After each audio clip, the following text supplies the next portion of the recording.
Good morning everyone. It is the second video for your chapter 4 of geography, that is rotation and revolution.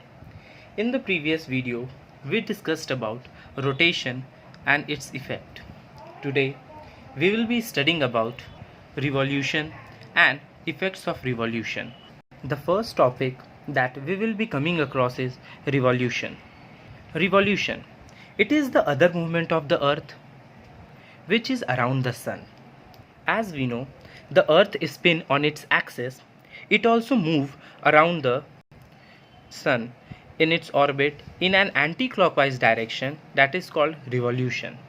Means earth moves around the sun in an elliptical orbit with an speed of 1 lakh km per hour. This is known as revolution. Means अर्थ जो है वो सन के चारों तरफ घूमता है, जिसे हम रिवॉल्यूशन बोलते हैं. और इसका टाइम कितना होता है घूमने का? That is 365 days and 6 hour. We consider 365 days as a single year, and the quarter day is added to the month of February to give it an extra day every 4 years. So जब अर्थ सन के चारों तरफ घूमने में जब वो 4 बार घूम जाता है, तब जाकर फरवरी में एक दिन एक्स्ट्रा ऐड होता है. That is why every 4th year February has 29 days instead of the usual 28. This year has 366 days and it is called leap year. Now let us learn about effects of revolution. The effects of revolution of the earth around the sun are: first, variation in the length of day and night. Second, solstice and equinox. Third, vertical and slanting rays of the sun. And fourth is season. So the first topic that we will be coming across of effects of revolution is the phenomena of season. A year is divided into 4 seasons, that is summer, winter, spring and autumn. Seasons occur due to 2 reasons.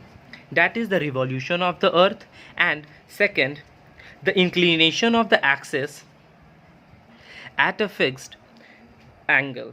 The seasons are marked by the change in temperature and in the duration of day and night.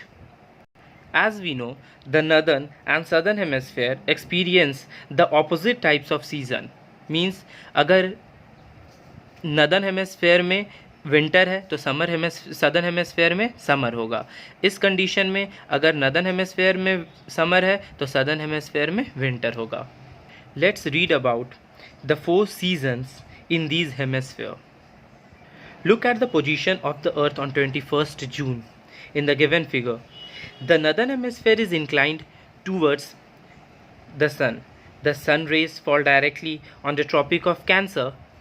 As when we draw Tropic of Cancer from here, since earth is tilted at an angle of 23.5 degree, so sun का rays directly Tropic of Cancer पे fall करता है. The sun rays are direct and duration of daylight in longer, so it is summer in the northern hemisphere. यहाँ पर sun का rays direct fall करता है और दिन जो है वो ज़्यादा देर तक रहता है.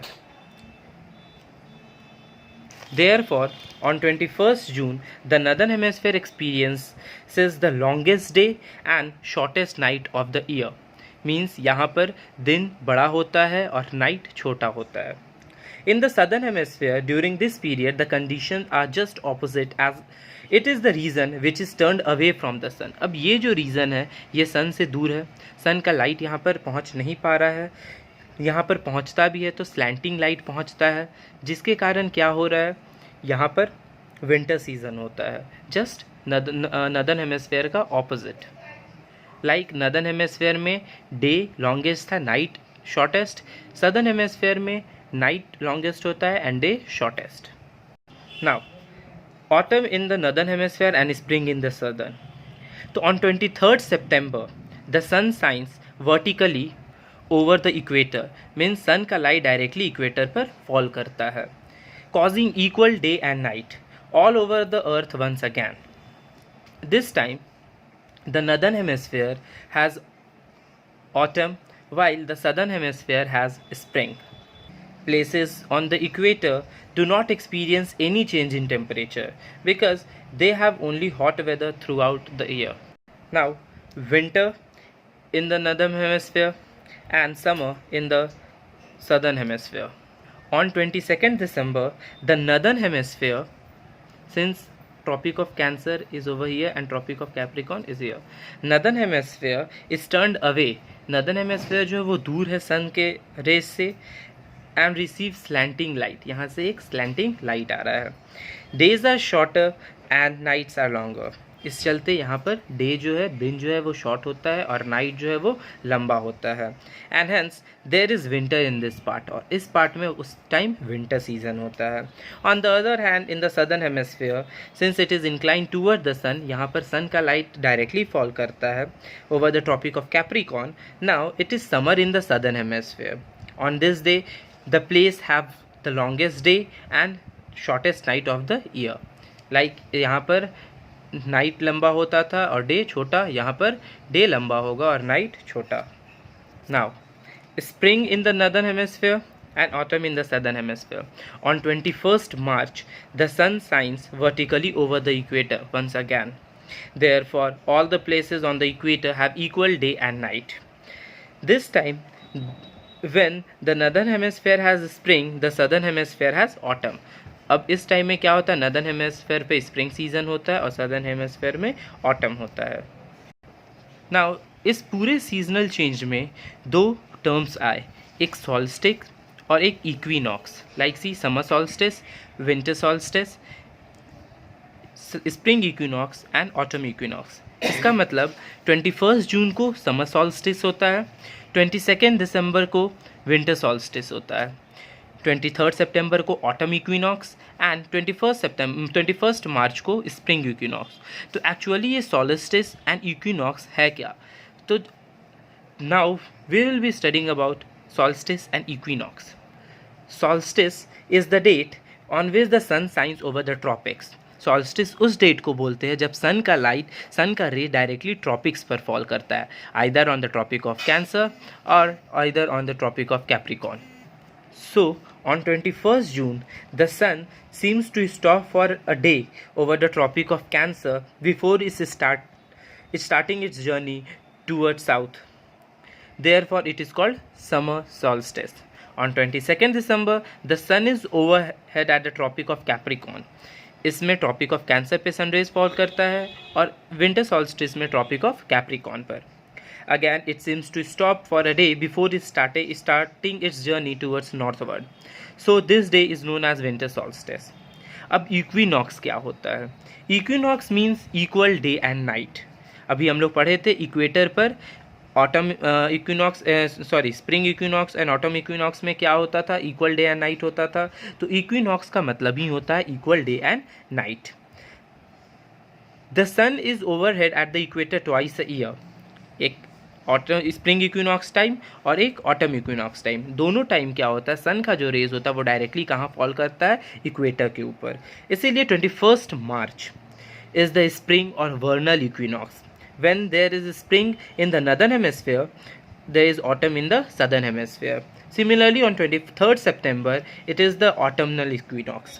When the northern hemisphere has autumn, the southern hemisphere has spring. Now, let us learn about distribution of heat.